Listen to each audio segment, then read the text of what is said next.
Hey darts fans, that's Timo Newman here. God, I've been playing like a donkey for the last 20 or 30 minutes. It's just been driving me crazy trying to start this video.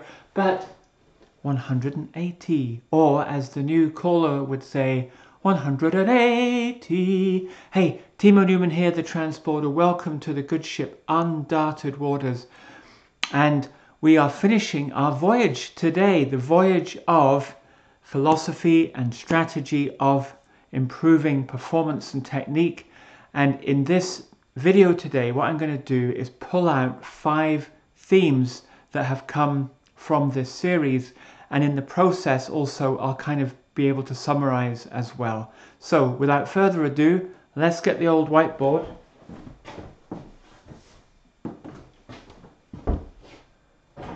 Whoops. And that's a pretty ugly 180, by the way. It's not, the darts are at all different angles, but they all count, as they say, don't they? So here's your whiteboards. Turn the light off. Grab a pen. So let's pull out 5 themes from this fairly long voyage. And before I even begin this video properly, let me just thank everyone. There's been so much interesting comments on this video. I really appreciate that, and I think for viewers, the comment section can be as useful as the videos for finding out all kinds of different perspectives. Right, so the kind of picture that has emerged that we've used over and over again is this picture here.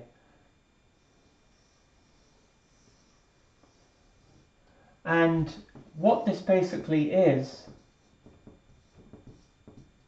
a magnified view of one tiny section of what we call the accuracy landscape.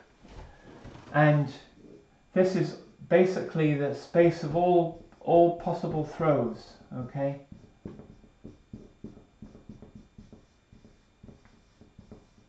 And we spoke about the fact that if we broke a throw down into 11 components, then you sort of have an 11-dimensional space of throws that you can project down onto one dimension just in a cartoon kind of way, and that there would be hundreds or thousands of peaks in that space.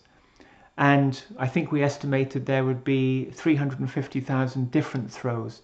So we said that you can't find your best throw, but you want to find a very good throw, not just a good throw. So in all these peaks of accuracy in this space, this would say here would be a good throw. This might be a fairly good throw, but up here is a very good throw. There'll be other peaks even higher than that, but I think for me and for many people, we recognize that we're sort of here at a pretty good throw, pretty accurate, but we want to do better. And it's really the philosophy and strategy that we're talking about in this series is how do you find a much better place? So before we talk about these different ways that you can sort of innovate, we should just recognize that there's 2 different processes going on here. Essentially, if you're a beginner or if you've just changed your throw, you will be somewhere in this landscape which is not on a peak. And by practice diligently and monitoring your throw and feedback between your mind and your body, you will hone that throw. Okay, and you will reach a place where you can't really improve it anymore. And so when you've sort of plateaued, that's when you need to innovate. So one theme that's come out of this series is the need to interleave honing and innovation. And on this picture, honing is getting to a peak, any peak, and then innovation is finding a better peak. Okay, and the time scales for those will depend on each player. You know, you might hone your throw within a couple of weeks of practice, or it might take a few months. But at some point it will start to even out, and that's a time where you need to innovate. So how do you find a new peak? Well, there's 3 different ways that we talked about. Essentially, from the physics point of view, we talked about annealing. So the upside down of this picture would be called an energy landscape. And this would be a metastable state, and you want to find a deeper, more stable state. That's how physics works. Annealing meant that you raised the temperature and you pretty much landed somewhere random in that space. And that was similar to the biology point of view that we had about how bacteria can essentially exchange DNA with their environment or other bacteria and just make large changes to their genotype. Okay, so we were talking in the biology terms of a throw being a genotype of 11 genes, those 11 components of the throw, and you can just sort of scramble different forms of those genes. And what that's going to do is basically take you, say, from here to a random place in this space. Let's say you end up here. Okay, so it's not strategic. It's accidental. Not maybe that recommended. Although I would say, certainly when I was a beginner, I sort of did that. I just tried crazy stuff like a really high throw that I talked about, all kinds of different stances. You know, like front on, really side on, and just trying out all sorts of different things. So I think when you're a beginner, this actually is quite a good way to go because you'll explore the space quite quickly and find what suits you. But a more, I would say, strategic and stable form of innovation is what we covered when we talked about sexual reproduction, which is taking two throws, and in the biology analog it would be like two different genotypes, and combining them. That's really what sexual reproduction does. And what you're really doing there then is taking, say, this peak here and this peak here and actually combining them. So let me do a different color for that. So you just combine them and you're going to end up then probably somewhere with a fairly similar fitness. Okay, so you're probably going to end up here, but the point of that is, you see, you've gotten off a peak, and when you hone, so had you landed here with a similar fitness or a similar accuracy, honing now is going to take you to a much better throw. It might take, because it's a big peak, it might take several months, but you will end up in a much better place. And then the third kind of innovation was actually sort of like hacking the landscape and say, well, I don't want to deal with this landscape because part of this landscape is defined by your environment, and your environment is primarily your darts. And that's like co-evolution. So if your throws are like bees, your darts are like flowers, and bees and flowers over the tens of millions of years have co-evolved. That's the belief in evolution theory terms. Okay, they've co-evolved. So a flower innovates, a bee has to innovate, a bee innovates, flowers respond, and they're constantly playing off each other. So your throw is interacting with different darts that you might choose to use. So what you're doing then is actually not going around this landscape. You may be staying in the same place, but you're actually changing the landscape. Okay, maybe to something like this. So here before was a peak, but your throw now on this new landscape is actually somewhere where you can hone to a much better place. So that, I think, is a very personal choice, really. It's sort of, the first two strategies are keeping the landscape the same, which means the same darts, and it's you exploring how your body can throw those darts in lots of different ways to find more accuracy. The third way is that you keep your body the same and you change the equipment and see if that is a better sort of resonance between you and the landscape, you and the darts. Okay, and that's really personal. And I spoke about my own situation where I've been using these 21-gram sniper darts with the same stems and flights for my whole darting journey, pretty much. And maybe, I don't know, a lot of the feedback I've had in comments is sort of swaying me that I need to innovate my equipment, but I'm quite nervous about doing that. Maybe that's because of my personal sort of psychology. You know, I like to do crazy things now and again, but when I've found something that works really well and I feel I can get more out of it, I'm prone to just stick with that. You know, I'm the kind of person that drives a car until it absolutely cannot pass its MOT. That's the kind of person I am. So, but that's really, really personal, and definitely my approach is definitely not one I would recommend. I think it's very personal. So this then is another theme then about, is the answer within you, is it your body, or is the answer outside of you? Is it equipment plus your body responding to that. And that's kind of an interesting, almost like a kind of a Zen kind of statement, you know, the truth within you or the truth out there in the universe.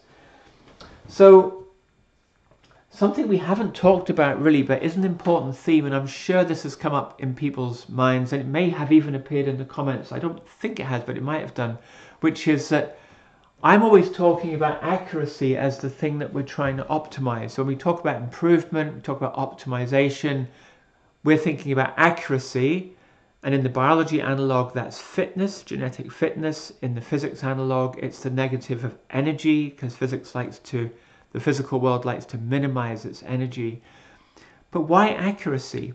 Because there are other things that we could possibly think about as the thing that we're optimizing. So one is accuracy, but a slightly different thing is consistency.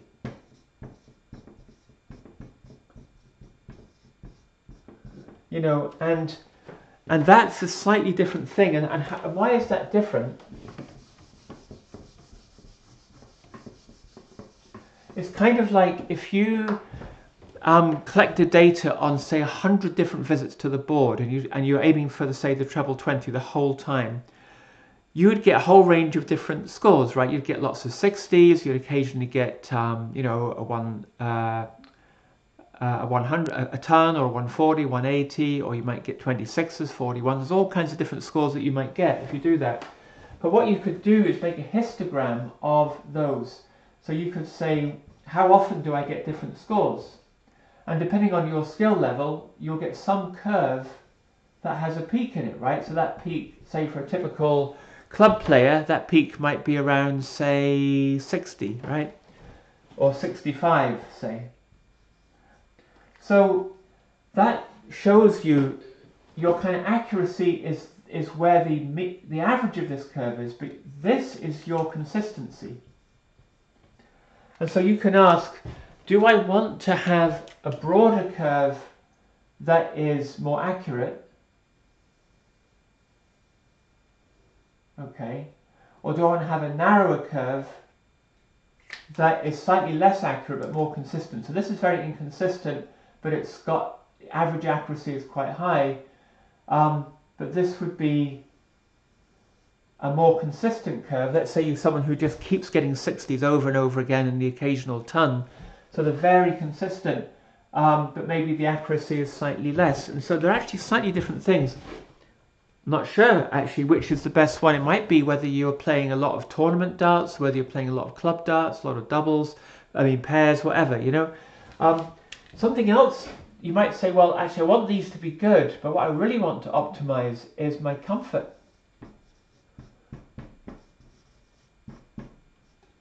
And that's really important. As we know, all darts players know that comfort's really, really important. It's not that we want to sit in an armchair and throw darts, but if we're comfortable with our throw, that means that we can have a lot of stamina. We can use that throw for, let's say, you know, hundreds and hundreds of visits without getting injured and without getting tired, without hurting ourselves. I've only been playing darts for these last sort of roughly 2 years, but I've had quite a lot of injuries. I've had problems with bursitis in my elbow. I've had shoulder problems. I've had back problems, and it all comes from over practicing and also using certain stances and throws that are not really that comfortable. And I think I mentioned yesterday that my my most accurate throw is not that comfortable, so I can't really do it for more than, say, 20 minutes. I have a second sort of throw that is really comfortable, but it's a bit less accurate. So these are things that we also have to think about. And again, they're quite personal. It depends on a person's situation. Do they need that really high accuracy if they're maybe going into a tournament, for example? Or is it comfort if they're having a night out at the pub playing darts, right? So I want to just end with one last kind of topic, which is very, very different to all of this. And it's really going to lead into the next series, or a series that's coming up soon. And it's something else we haven't really talked about, but it's really about the fact that the components, or the genes let's use the biology language we were using. The genes of our throw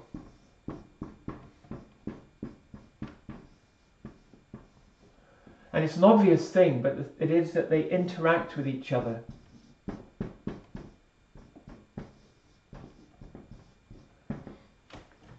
So we've been treating it a bit like a Lego kit, that you've got, oh, I want this block to be blue rather than red, I want this block to be long rather than short. We've treated them kind of as independent things, but of course we know that if I change my my elbow height, or I change my orientation at the board, that's going to have big feedback on some of those other components of my throw. So they're not independent of each other, they interact. And this happens in biology, that genes interact with each other, they talk to each other. One gene might inhibit another gene might promote another. That's really, really important in the way that cells work. But it's the same with our throw. So because all the elements of our throw really are connected, it's really important that we recognize that we have to be holistic in our thinking. And this is really kind of more of the philosophy. And I'm a really big believer in this, that I don't think that really we can sort of focus on changing small elements of our throw. I think really we have to always bear in mind that it's holistic, that any change we make will affect everything else about our throw. So what does that really mean in practice? It's nice to say, oh, holistic, it sounds very new age. What does that mean in practice? I think what it means in practice is that any throw that we are serious about, that we're trying to hone, has to have a naturalness to it. It has to be smooth. And if it's smooth, it's telling you that all of those components are working in harmony. If there are any rough edges to it, if there's jerkiness, if there's some kind of something erratic going on, or if you have to really try hard to make it smooth, then it's not natural. So of those 350,000 different throws, it may only be that, say, 5% of them have a smoothness to them. And so in a way, that's a big filter that we can apply. Those are like solutions that we don't want. Even if they're actually quite accurate, I think they'd be hard to reproduce and they'll be hard to improve. So this is now more philosophical rather than strategic, but I think thinking holistically means that we want smoothness to be an outcome of our innovation for looking for good throws. And so as a final word then, it ties in really nicely with what's coming up on the channel, because I'm going to be starting a series. It might be another week or two, I'm not sure. I've done all of the kind of preparation for it, but I just need to plan how I'm going to set it out. But it's all to do with the trajectory of a dart. So how does a dart leave your hand and hit the board? What physics is going on there, and what is the shape of that trajectory? And all of this can be calculated using what are called Newton's laws of motion. And it's really interesting to me as a physicist doing that and working it out, and I'm really excited to share that with you. But the reason I'm mentioning it is that that's another thing that nature likes to optimize. Okay, and it's going to sound mad. There is a principle in physics called the principle of least action. Isn't that weird? It's not the action of a dart's throw. It's something that's been around for a couple of hundred years, the principle of least action. And when anything moves, under a force like gravity or electromagnetic forces, it does so, and it always has minimal action. And I won't say what action is now, but you can use that principle of least action to describe the trajectory of a projectile, like a dart or a cannonball or whatever. So that least action principle always leads to smooth trajectories. So nature knows about smoothness in the way things move. Think about the planets orbiting the sun. Think about the way that a cricket ball or a golf ball might fly through the air. It's very, very smooth. So there's a wonderful sort of play on words here, is that we want an action that is smooth in order to deliver a dart that then through nature undergoes least action and hopefully hits the right target. So with that, we get 3 darts at the Oki. Let's get more 180s, everyone. Thank you for your support. Thank you for going through this long series with me, and I'll see you for the next series. All the best.